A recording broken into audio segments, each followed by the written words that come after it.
Marina Litvinenko speaks out after coroner agrees to exclude material suggesting Russian agencies were involved in killing.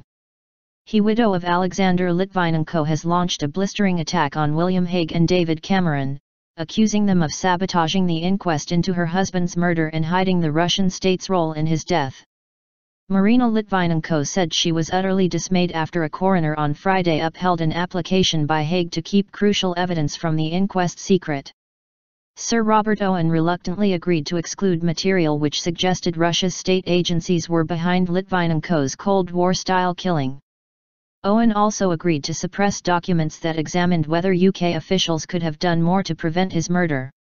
A furious Mrs. Litvinenko said on Friday, "The effect of today's ruling is to protect those responsible for the murder of a British citizen on the streets of London, and to allow the Russian government to shield behind a claim for secrecy made by William Hague with the backing of Prime Minister David Cameron." She said there had been increasing signs over the past year that the government was moving to strike what she called a secret political deal with the Kremlin. She cited increasingly warm recent meetings between Hague and his Russian counterpart, Sergei Lavrov, and Cameron's talks on Syria last week with Vladimir Putin in the Russian beach resort of Sochi. Afterwards, the two leaders announced that Russia and the UK were resuming intelligence cooperation. The former Labour government severed all contacts with Russia's FSB spy agency in 2007 after concluding it had played a leading role in Litvinenko's assassination. Putin is the agency's former chief. Mrs. Litvinenko added, "This is a very sad day, a tragedy for British justice which has until now been respected around the world, and a frightening precedent for all of those who have been trying so hard to expose the crimes committed by a conspiracy of organized criminals who operate inside the Kremlin." In his ruling, PDF, Owen said the inquest scheduled to take place later this year might now result in an incomplete, misleading and unfair verdict. The coroner said he would consider inviting Theresa May, the Home Secretary, to hold a public inquiry instead. The inquiry could hear the sensitive evidence buried by Hague in secret sessions. On Friday, Mrs. Litvinenko said that since the inquest had effectively abandoned its search for the truth, she had therefore written to the coroner asking him to initiate a public inquiry within 5 days. The inquiry could begin on October 2 to the date originally set for the inquest. Owen, who is a judge, could preside over it. Litvinenko died in November 2006 after two former KGB agents Andrei Lugovoy and Dmitry Kovtun allegedly slipped radioactive polonium into his tea at London's Millennium Hotel.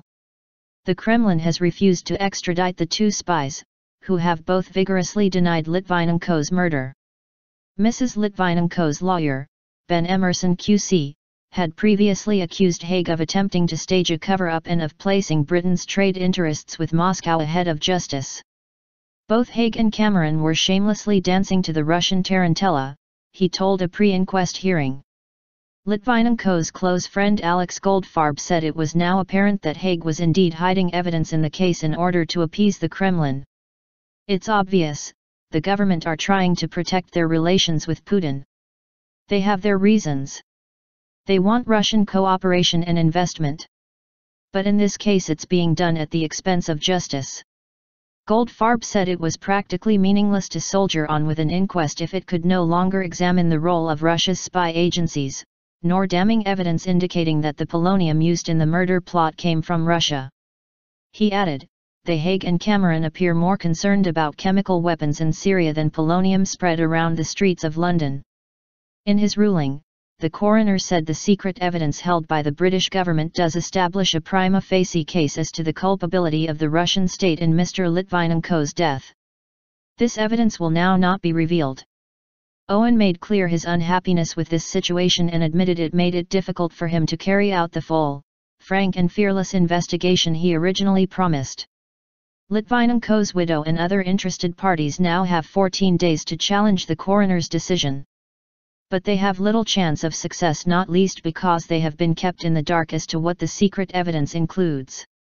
Hague's lawyers have shown samples of the controversial material in closed-door hearings held over several days. National newspapers and the BBC had joined forces to oppose Hague's secrecy application and on Friday expressed their dismay at the ruling. January Clements, a lawyer acting for The Guardian and other media groups, said, it would mark a low point in open justice if evidence concerning the responsibility for and preventability of the killing of Litvinenko were only heard in a secret hearing. Hague applied for a Public Interest Immunity Certificate, PII, on February 7. He argued that if sensitive evidence were revealed it might damage the UK's national security and/or international relations. Critics complained this wording was excessively vague. The coroner did eventually reject a part of Hague's PII claim, but the subject was redacted and is shrouded in mystery.